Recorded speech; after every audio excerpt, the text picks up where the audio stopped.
Welcome, fellow Clashers, to another episode of Clash of Clans Attacks, where today I am speaking specifically about Town Hall 8 farming. Now, I have to preface this episode by saying this obviously does not apply to Town Halls 9 and 10.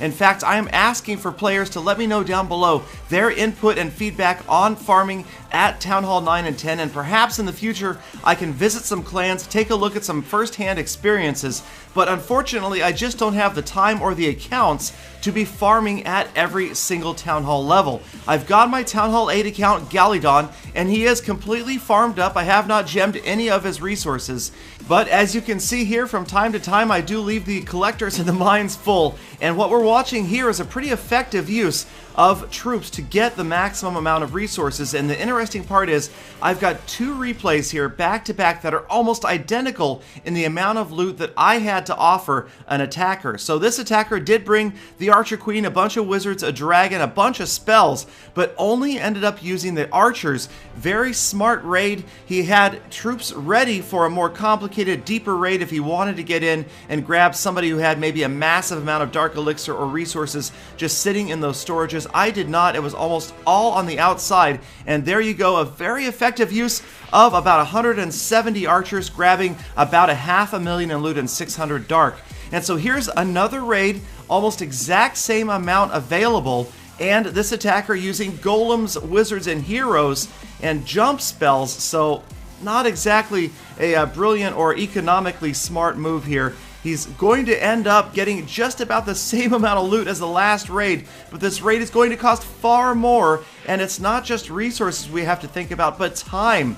An archer raid, a barch raid, even a barchquake raid that we'll see here in a couple of minutes on boosted barracks only takes about 15 minutes to train up, so you could be running 4 of those attacks an hour. Plenty of time to make back what you would lose, or say what I just lost in one of these raids, which of course is going to give me a shield.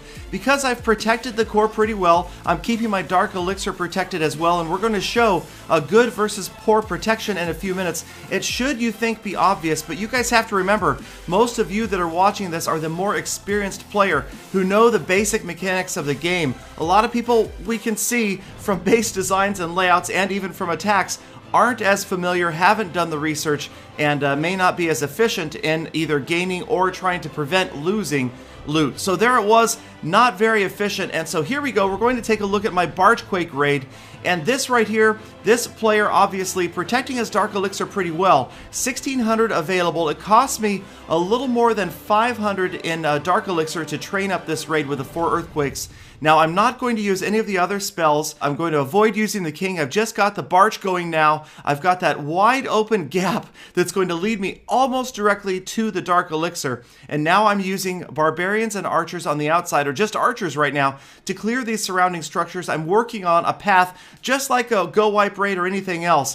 Thank you for the donated giants in the clan castle. They're going to move in and help distract some of those defenses. And now I can send in the barbarians and the archers, working on clearing out this next layer of storages, as our really primary goal right here was just to get to dark elixir. Again, my Galidon account is almost completely maxed out at Town Hall 8, except for walls and a couple of dark troops that still need upgrades. So again, specifically just after the dark elixir, barbarians moving in, clearing out structures pretty well. The archers, not a great deployment. I'm losing a lot off to the left, but again, I just want that dark. I just want to get into the center and grab the dark elixir, and you can see that is what's happening right there with those archers.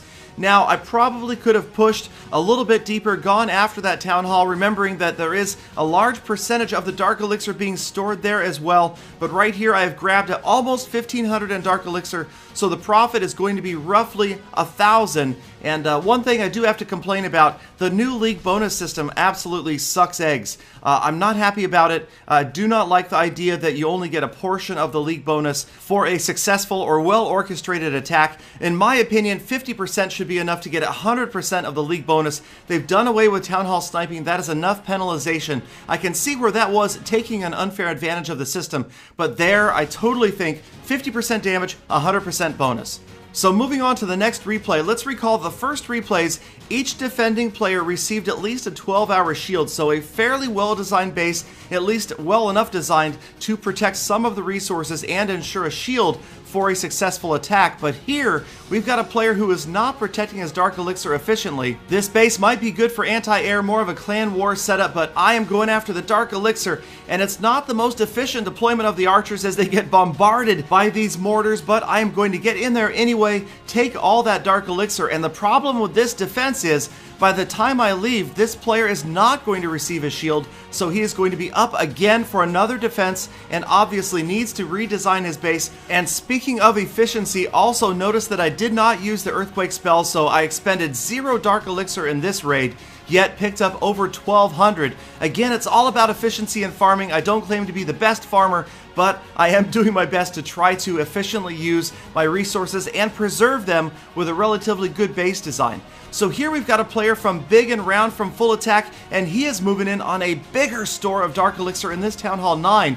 He has used the Earthquake spells on the interior of the base, and then Giants on the exterior, a few wall breakers. He's gotten through the external wall, and again he's focused on just going straight to the middle, getting to that core, getting 2,500 in Dark Elixir, and a nice rage spell there from Big and Round, fat fingering the rage spell, but nonetheless, the units will head right into the core right after those X-bows and the Dark Elixir storage.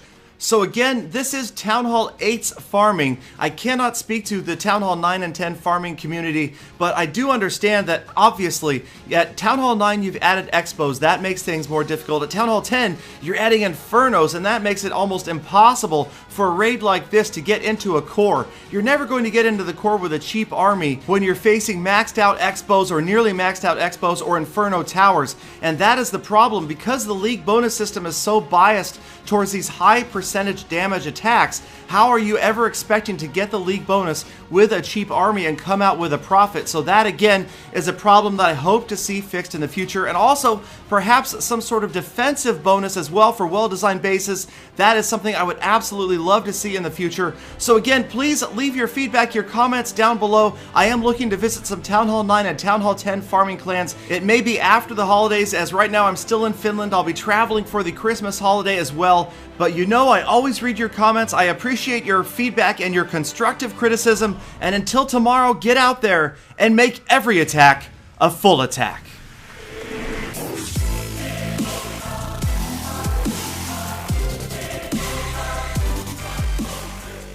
Galidon, who cares about the League bonus? There needs to be a gym box bonus.